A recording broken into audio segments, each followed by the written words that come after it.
Anda masih di Dokter Los Indonesia dan kali ini saya sudah ditemani oleh Dokter Daniel. Yes. Apa kabar?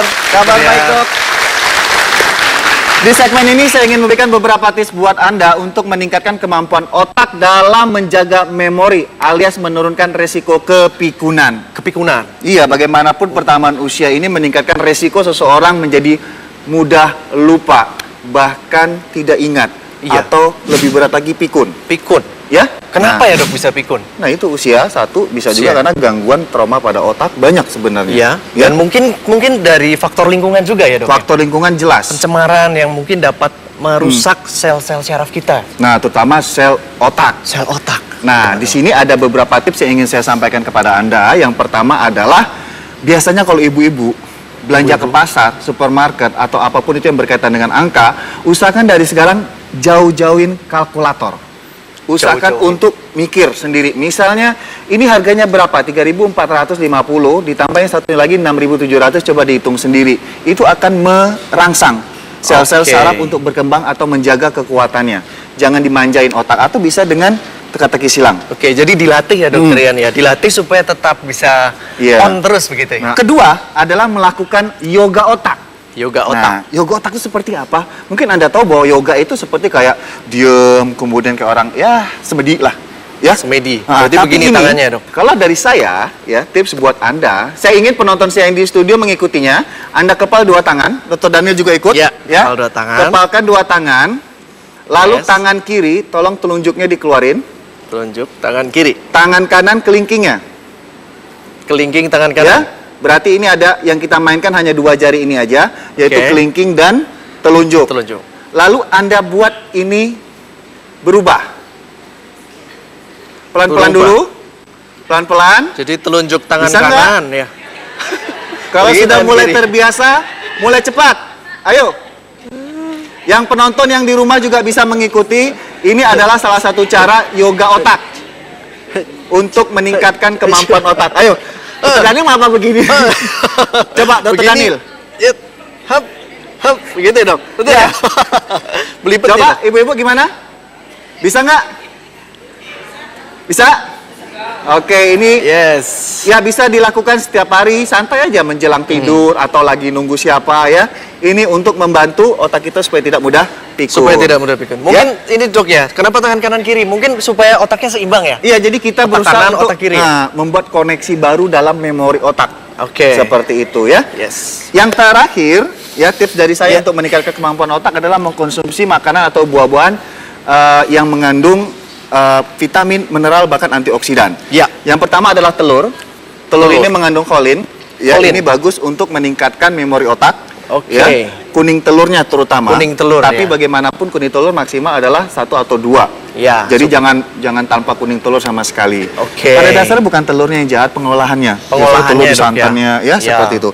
Kedua adalah udang. Udang ini kaya akan vitamin B12 dan omega 3. Ini juga meningkatkan dari memori otak kita. B12 itu juga katanya membuat selubung syaraf itu supaya tetap awet ya? Iya. Lalu yang dari buah-buahan, ini apa penonton? Ini raspberry. Raspberry. Raspberry benar. Kalau ini strawberry. Strawberry dan raspberry mengandung antioksidan tinggi yang mampu melindungi sel-sel otak. Antioksidan. Antioksidan yang tinggi. Berarti dia melindungi, menangkal dari paparan radikal bebas dari luar ya dok ya? Oke. Kalau Dr. Dani selain buah strawberry dan raspberry ada buah lain? Nah ini dia, ada sebuah buah yang bentuknya unik. Dan iya biasanya disebut siratu buah. Ya, jadi antioksidan di dalam manggis ini, ya kenapa saya suka manggis ya dokter ya? Karena ternyata manggis ini mengandung antioksidan yang sangat kuat. Ya, jauh lebih kuat dibandingkan buah-buahan yang lain bahkan. Jadi kadar antioksidannya itu hingga 20.000 orek kalau kita ukur ya dalam satuan antioksidan. Nah, ternyata dia dapat memiliki fungsi untuk melindungi sel syaraf, termasuk sel syaraf di otak kita, sehingga dapat mencegah kepikunan.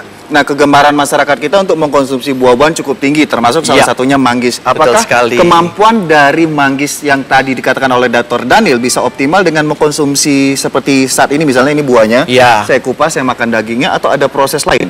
Oke, jadi jika kita makan supaya kita sehat yang mempertahankan stamina, Iya. itu kita dapat makan buahnya.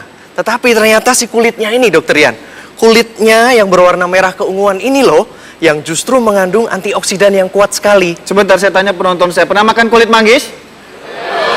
Mau dicoba? Kenapa? Pahit. Kok bisa jawab tapi belum pernah makan? Iya.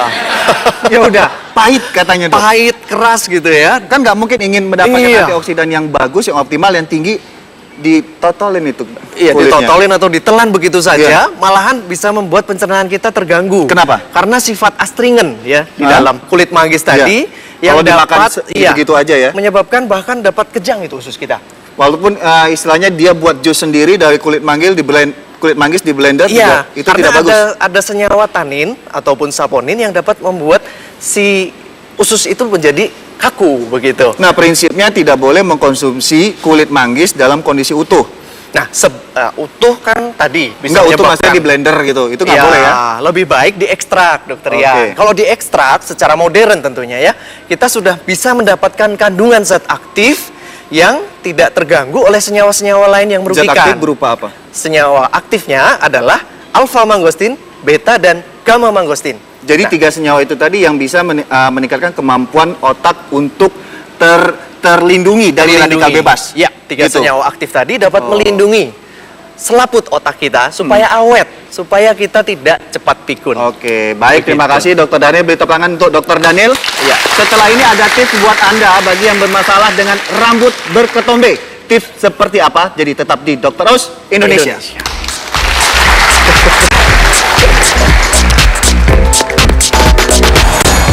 Ketombe merupakan masalah yang dialami oleh banyak orang. Simak tips sederhana mengatasi masalah ketombe Anda sesaat lagi di Dr. Oz Indonesia.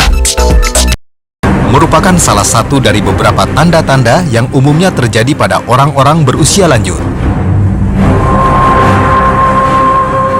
Kesulitan mengingat jalan pulang, nama orang, bahkan melupakan identitas diri sendiri dapat terjadi seiring berjalannya waktu. Namun, tanda-tanda tersebut dapat terjadi pada orang berusia muda akibat kerusakan pada sel-sel otak sehingga menimbulkan penyakit seperti demensia dan Alzheimer. Kedua penyakit inilah yang secara umum dikenal masyarakat sebagai pikun.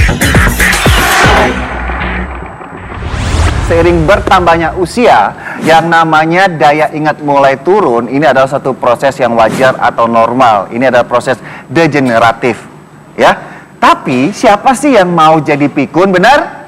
Walaupun usia bertambah, usia 40, 50, 60, pengennya tetap ingat. Bersama Dr. Daniel akan dibantu untuk menjelasi apa buat kabar? Anda di rumah tentang pikun. Tepuk tangan buat Dr. Daniel. Baik, jadi ya pada Alzheimer atau lupa ingatan Ya. atau kepikunan tadi, biasanya yang lupa itu justru yang kejadian yang baru-baru ini. Baru-baru. Jadi, short memory loss istilahnya. Jadi kita baru saja membahas sesuatu, sudah lupa lagi. Yang ingat justru masa lalu. Kita bisa melihatnya pada orang-orang tua kita, mungkin Oke. kakek nenek kita. Ya. Tetapi bahaya juga jika sampai kita ini masih muda, usia masih misalkan relatif muda, paruh baya gitu ya. Paruh baya. Tapi buat ingatan seperti itu. Iya, nggak bahaya mau, sekali. nggak mau. Ya, oke, kita punya peragaan nih dok. Oke, Di ini belakang satu kita. peragaan. Wah, kayak jaring laba-laba. Ini maksudnya apa nih, Ya, Dr. ini Daniel? seperti syaraf-syaraf yang ada di dalam otak kita. Benar. Kalau bicara masalah pikun, daya ingat tentunya ini berkaitan dengan otak. Otak, ya. Oke. Nah, di dalam otak kita itu terdapat neurotransmitter yang digambarkan seperti jaras-jaras jaring-jaring Oh, ini. Jadi saraf-sarafnya ya, ya. syaraf-syaraf ini antara satu dengan yang lain saling berkaitan dan memancarkan listrik satu sama lain. Oh, berarti yang terjadi, title ini sarafnya ini ya. iya. Nah, jika tidak lancar, dok, bisa terjadi gangguan ingatan, bisa terjadi gangguan kognitif.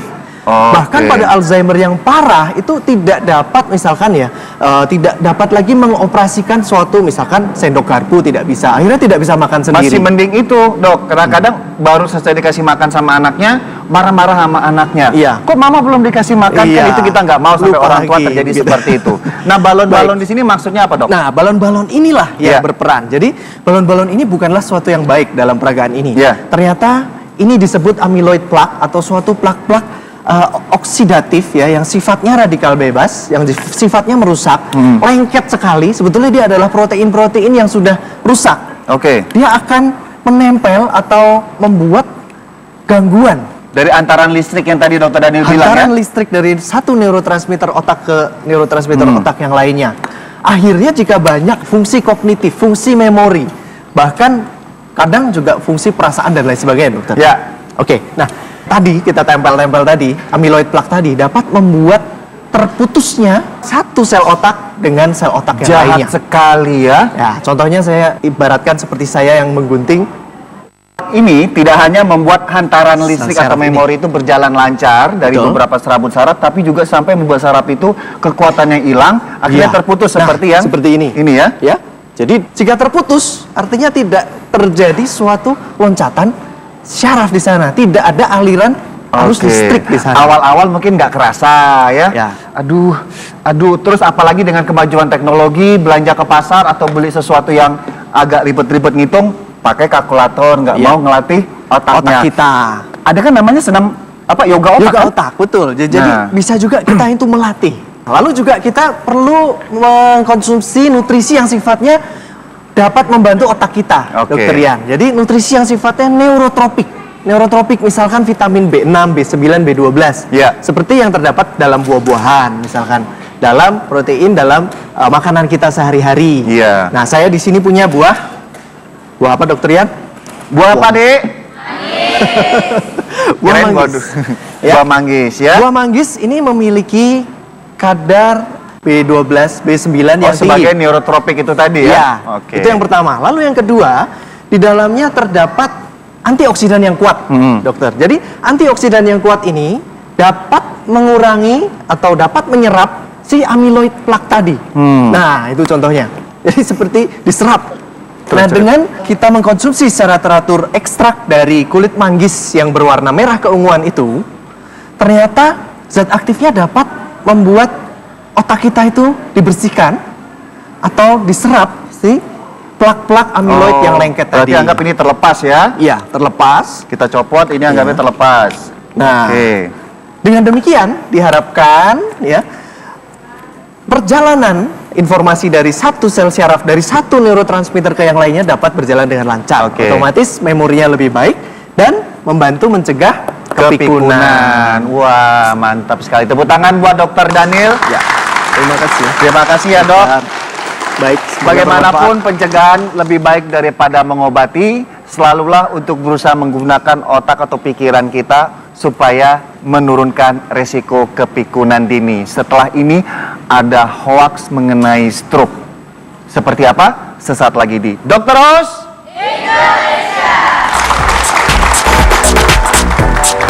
menusuk jarum ke jari ataupun menusuk jarum di bagian tubuh yang lain. Menusuk jari dengan jarum sebagai pertolongan pertama pada penderita stroke?